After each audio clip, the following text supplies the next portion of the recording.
నమస్తే, welcome to our channel. ప్రస్తుత ఆంధ్రప్రదేశ్ ముఖ్యమంత్రి ఆనాటి ప్రతిపక్ష నేత అయినటువంటి చంద్రబాబు నాయుడు గారిని అరెస్ట్ చేసి కరెక్ట్గా 2 ఏళ్ళు అవుతుంది. ఇదే సెప్టెంబర్ 9 జగన్మోహన్ రెడ్డికి కాలరాత్రి అవుతుందంటూ తెలుగు తమ్ముళ్ళు సోషల్ మీడియాలో పెద్ద ఎత్తున పోస్టులు అయితే పెడుతున్నారు. మరి ఏంటి ఆ పోస్టుల వెనుక కారణాలు ఏంటి తెలుసుకునే ప్రయత్నం చేద్దాం. దీన్ని విశ్లేషించడానికి మనతో పాటుగా ఉన్నారు సీనియర్ పొలిటికల్ అనలిస్ట్ అంగమరావు గారు.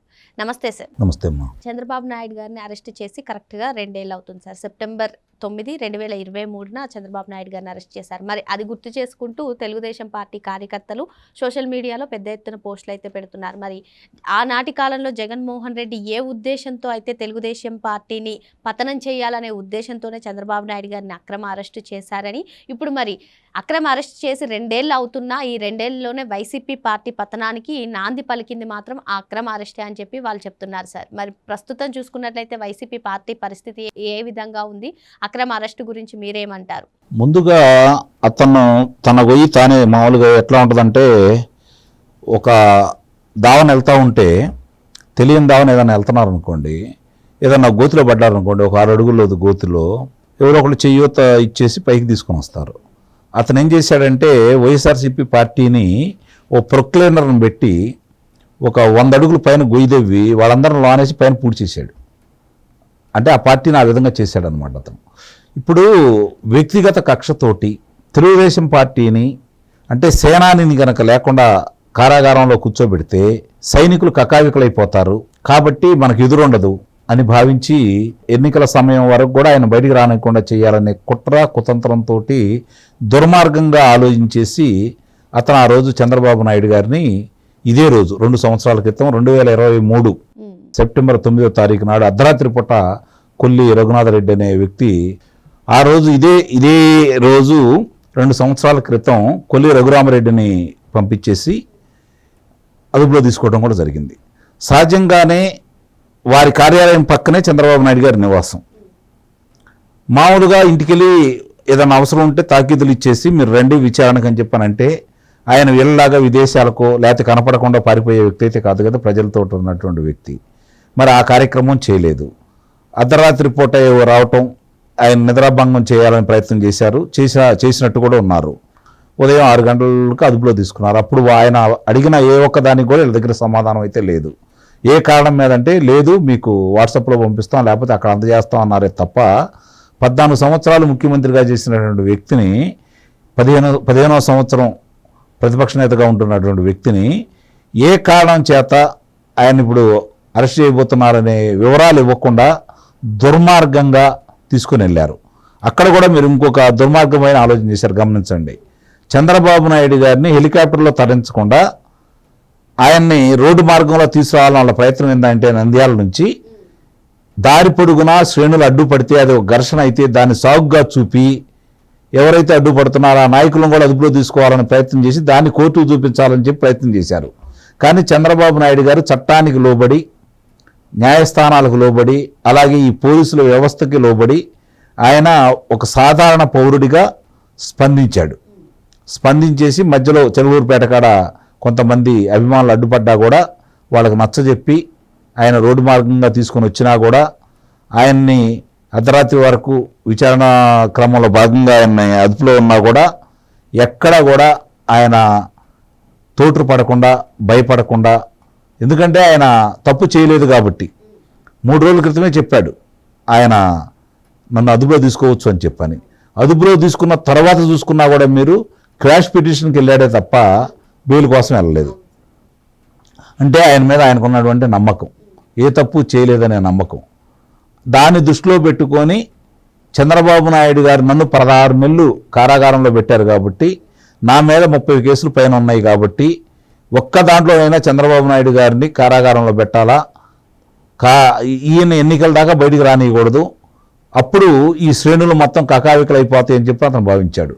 కానీ ఆ రోజే ఇందాక నేను చెప్పినట్లు ఆయన ఆ విధంగా గొయ్యి తీసి పాతిపెట్టడానికి ఆయన ఏ విధంగా ప్రయత్నం చేశారు, ప్రజలు కూడా సిద్ధంగా ఉండేసి ఆయన పార్టీని, ప్రభుత్వాన్ని కూడా కూకట వీళ్ళతో సహా పెకిలించే విధంగా ప్రజలు బయటికి రావడానికి కారణం చంద్రబాబు నాయుడు గారు చేసినటువంటి అభివృద్ధి కావచ్చు, ఆ అభివృద్ధి ఫలాలు అనుభవిస్తున్నటువంటి వ్యక్తులు కావచ్చు. వాళ్ళందరూ కూడా ప్రపంచవ్యాప్తంగా బయటకు వచ్చి ఆయన సంఘీభావం తెలిపిన తర్వాత ఎవరైతే ఆయనకు ప్రోత్సాహాలు అందజేశారో వైఎస్ఆర్సీపీ పార్టీకి వాళ్ళందరికి కూడా గొంతులో పచ్చి వెలక్కాయ పడ్డది. ఇది కూడా వాస్తవం. పక్క రాష్ట్ర ముఖ్యమంత్రిని చూసుకున్నా లేకపోతే కొంతమంది పెద్దలను చూసుకున్నా కూడా వాళ్ళు తహతహలు ఆడారు. కానీ దాని ప్రభావం పక్క రాష్ట్రంలో కూడా పడిందనేది తర్వాత ఎన్నికలకు కానీ వాళ్ళకి అర్థం కాలేదు. వాళ్ళకి క్షవరం అయితే తప్ప వివరం తెలియలేదు. చేతులు కాలేక ఆకులు పట్టుకున్నా కూడా వాళ్ళకి పెద్ద ఉపయోగం ఏంటో ఏం జరగలేదు. అయినా సరే ఇప్పటికీ కూడా నాకు తెలిసినంత వరకు ప్రపంచవ్యాప్తంగా ఒక రాజకీయ నాయకుడు జీవించి ఉండగా అతని మీద అభియోగాలు వచ్చి తప్పు చేశాడని భావించి అరెస్ట్ చేస్తే ఆయన చేసిన మంచి పనులు ప్రపంచానికి చాటి ఆయన కోసం బజారుకి ఎక్కి ఇదిగో ఆయన చేసిన ఇన్ని మంచి పనులు మేము ఈ విధంగా లబ్ధి పొందాము, దీనికి కారకుడు ఆయనే అని చెప్పని ప్రపంచవ్యాప్తంగా బయటకు వచ్చి ఆయనకు మద్దతు తెలిపిన ఏకైక నాయకుడు ప్రపంచంలో ఒక నారా చంద్రబాబు నాయుడు గారు. నిస్సందేహంగా 53 రోజులు ఆ వయసులో ఆయన కారాగారంలో ఉన్నందుకు బాధాకరమైనా కూడా ఆయన కానీ ఆయన పార్టీ కానీ చెప్పుకోలేని పనులు చేసిన మంచి పనులు ప్రపంచానికి తెలియజేశారు.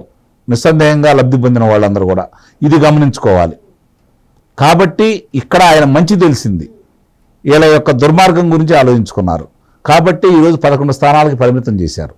ఏ ఉద్దేశంతో అయితే జగన్మోహన్ రెడ్డి అంటే తెలుగుదేశం పార్టీ పతనం గురించే చంద్రబాబు నాయుడు గారిని అరెస్ట్ చేశారు, కానీ ఆనాడే వైసీపీ పతనానికి నాంది పలికిందని చెప్పి టీడీపీ శ్రేణులు అంటున్నారు సార్. మరో పక్క చూసుకున్నట్లయితే ఈ అసెంబ్లీ సమావేశాలు సెప్టెంబర్ 18 నుంచి ఏమో అంటున్నారు సార్. ఆ స్టార్ట్ అవ్వే కన్నా ముందే వైసీపీ పార్టీ అసలు కనుమరుగైపోయే పరిస్థితి ఏర్పడింది. ఎందుకంటే ఏపీ లిక్కర్ స్కామ్లో కానివ్వండి, లేదంటే పాత కేసులన్నీ కూడా కదులుతున్నాయి.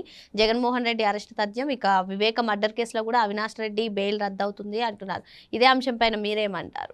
ఇప్పుడు తాతకు పెట్టిన తలకొరివి తలాపినే ఉంటుందని చెప్పని సామెత ఒకటి ఉంది. చేసిన పాపాలు అనుభవించక తప్పదు.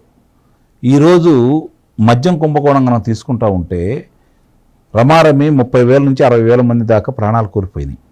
నిజంగానే దానికి బాధ్యులు వాళ్లే కదా.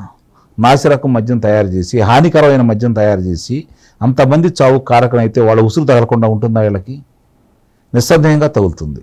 ఇప్పుడు ఏ విషయాలు చూసుకున్నా కూడా మీరు అన్నట్టు మద్యం కుంభకోణం కావచ్చు, లేదంటే వివేకానంద రెడ్డి గారి హత్యకు సంబంధించింది కావచ్చు, ఇవన్నీ కూడా ఈరోజు తరుముకుంటూ వస్తూ ఉన్నాయి. మీరు అన్నట్టు రేపు 18వ తారీఖు నుంచి శాసనసభ సమావేశాలు కూడా ప్రారంభం కాబోతున్నాయి. శాసనసభకి వెళ్ళే ధైర్యం ఎటు లేదు. శాసనసభకి వెళ్ళి ప్రజా సమస్యల గురించి మాట్లాడే ధైర్యం ఎటు లేదు. అక్కడికి వెళ్తే ఈ కుంభకోణాల గురించి వాడు ప్రశ్నిస్తే సమాధానం చెప్పుకోలేని పరిస్థితి, వాళ్ళని ఎదుర్కొనే ధైర్యం కానీ సమాధానం చెప్పగలిగినంత శక్తి కానీ జగన్మోహన్ రెడ్డికి లేదు. కాబట్టి అటు నుంచి తప్పించుకోవడం కోసము, లేకపోతే ఇప్పుడు జరుగుతున్నటువంటి ఈ యొక్క కుంభకోణాల వెలుగు తీస్తున్నారు కాబట్టి ఏం చెప్పాలో సమాధానం చెప్పలేకపోవటం, ఇవన్నీ కూడా అతనికి ముప్పేట దాడి జరుగుతూ ఉన్నాయి. కాబట్టి దాని నుంచి తప్పించుకునే పరిస్థితి అతనికైతే కనపట్టలేదు. మీరన్నట్టు కొన్ని నెలలు పట్టవచ్చు, ఈ నాయకులను అదుపులో తీసుకోవడానికి కొన్ని నెలలు పడవచ్చు.